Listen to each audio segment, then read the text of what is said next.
let's talk about slope. So these notes, there's an image of them in Canvas. I pre-wrote some of it just for the sake of time, so make sure you pause and copy this stuff down. So slope basically describes the steepness of a straight line with a number ratio, okay? In math, we don't just say, oh, that's really steep, or oh, that's kind of flattish. We give a very specific number ratio. And the variable that we use for slope consistently is an M. And there's a reason it's M, right? It seems like it should be S or L or even P or really just any letter that's at least in the word slope. But we do use M, and there's a reason for that, which we'll get to later. So the easiest definition of slope is it is the rise of a line divided by the run of that line, okay?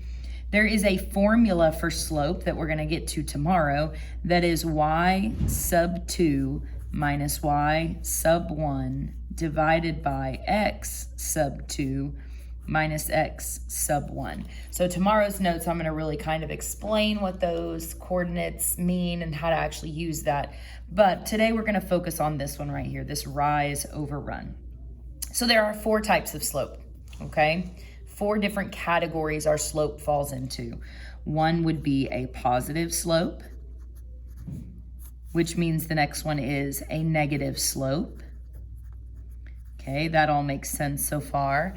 And then the difference between, or the one that's not positive or negative, sorry this is shaking so bad. Let's see if I can stabilize it a little bit. You could also have a 0 slope, right? That's neither positive nor negative. And then the last one is when there is no slope at all, okay, which is a different category than saying a slope of 0, and we're going to talk about that. So a positive slope is an increasing line, okay? That means as I go from left to right across a line, it is rising, okay? It can be steep. It could be a really, really steep mountain. It could be kind of a flatter, shallow hill type situation. But as long as from left to right, it is increasing as I go across that line, that slope is a positive slope. A negative slope would be a situation where our line is decreasing. And again, that's from left to right. Every once in a while I have some out of the box thinkers that think, well, that line is increasing and decreasing, right? If I go this direction, it's increasing. If I go this direction, it's decreasing. Always think about left to right, okay? That's how we read, so that's how we're gonna judge this. A slope of 0 would mean it is not increasing or decreasing. So in that situation, we would be looking at a perfect horizontal line, okay? A horizontal, like the horizon line that just goes flat across. So then when I get to no slope, well, if I have something that has no slope to it, a roof that has no slope to it whatsoever, that is actually going to be a perfect vertical line, okay? That's the one category of line that we have not covered yet. The other way that you're going to hear no slope described is as an undefined slope, okay? No slope and undefined kind of means the same thing. So I still remember being in 8th grade algebra, and when we were struggling with remembering 0 versus no slope, Mr. Adams told us that you take a 0, right? Like an actual 0 ball. If you can set that 0 on the line and it just sits there, it is a slope of 0. If your 0 rolls, it's going to be either increasing or decreasing, so positive or negative. If I try and put a 0 on my line, and like gravity-wise, what would happen if I try and put a 0 on that line? It's just going to totally fall off, right? Then all of a sudden he's like, he won't even stay there at all. That's when there is no slope. So rolling is positive or negative. If it sits there, it's a slope of 0. If there's nothing, it won't stay on there at all, and then it leaves an empty space, then it is no slope, okay? That's just kind of something you've got to memorize. So today we are focusing on how to find the slope from a graph, all right? So when I am trying to find slope from a graph, The first thing we're going to do is we're going to choose 2 points. And I'm going to say choose 2 clean points, okay? Meaning, if you have a line on a graph, choose nice clean coordinates that they intersect without a decimal and all that weirdness, okay? So out here to the side, I'll kind of demonstrate what I'm describing. If I have a line on a graph, I'm going to choose maybe right there and right there, where they're going to hit at nice clear intersections of my grid, okay? If I had graph paper, it would make more sense. The second thing you're going to do is we are going to draw a right triangle to show the rise and the run.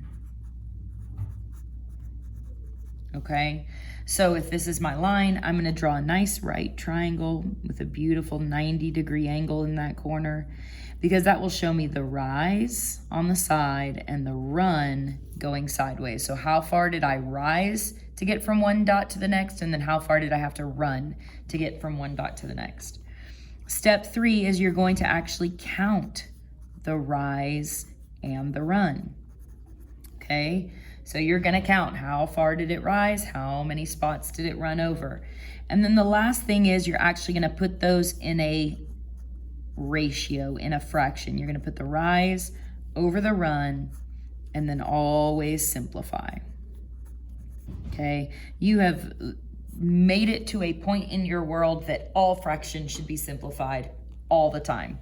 Now, there's always a misconception here. When I say simplify, I don't mean change it out of an improper fraction.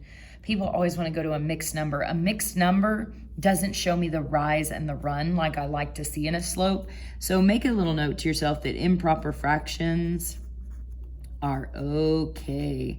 We like improper fractions, okay? I hate that we call them improper because it sounds like they're wrong. They're not. They're great. They're fantastic. Get comfortable with them. So now there is a page posted of just examples. This saves us from having to draw a whole bunch of graphs. So I'm going to pick 2 nice clean coordinates. They were so nice. They marked them for me. Then I'm going to draw my rise and my run. Well, this rose 1 block and it ran 1, 2, 3 blocks. So now there's my rise. There's my run. I'm going to put 1/3. And I know it's positive because it's rising, right? It's getting higher as we go. So positive 1/3 will not simplify. So the slope is positive 1/3. Okay. Next example, just to show I can really stretch these dots out if I wanted to. I don't have to use 2 that are right next to each other.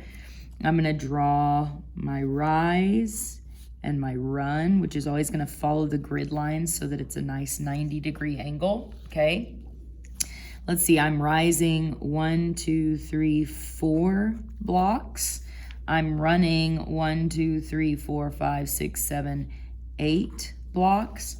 As you look at this line, I want you to notice that it's falling from left to right, right? It's dropping as I move across that graph.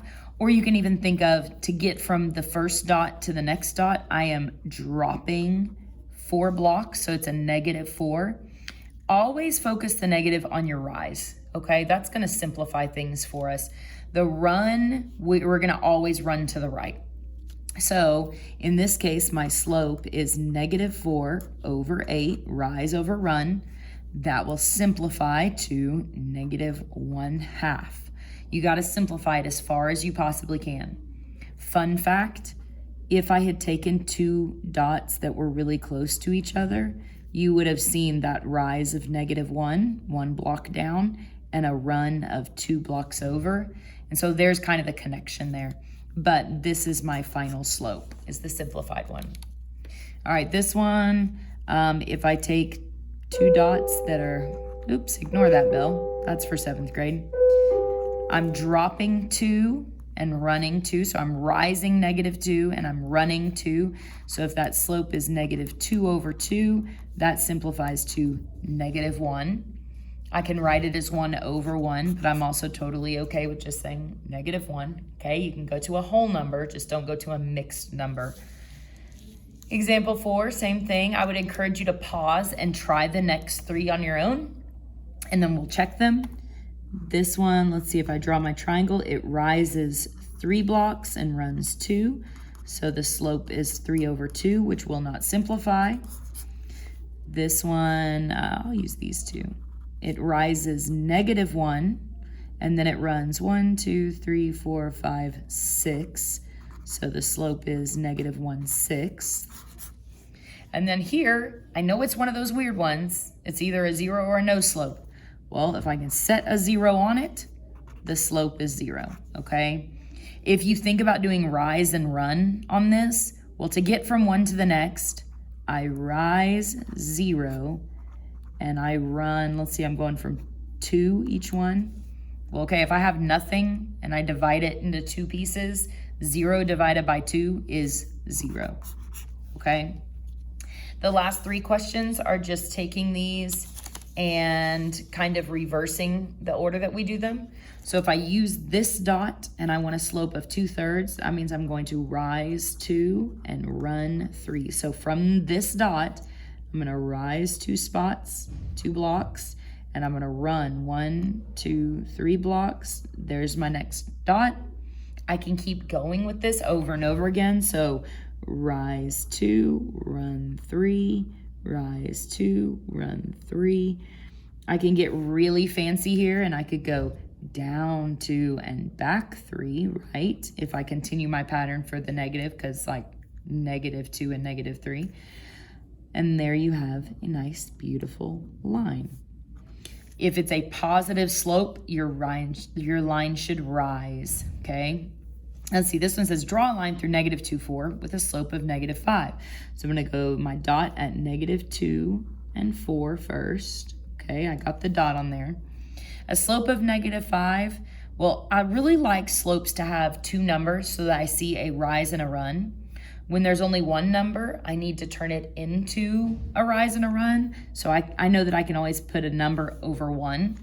So I'm going to rise -5 and run 1.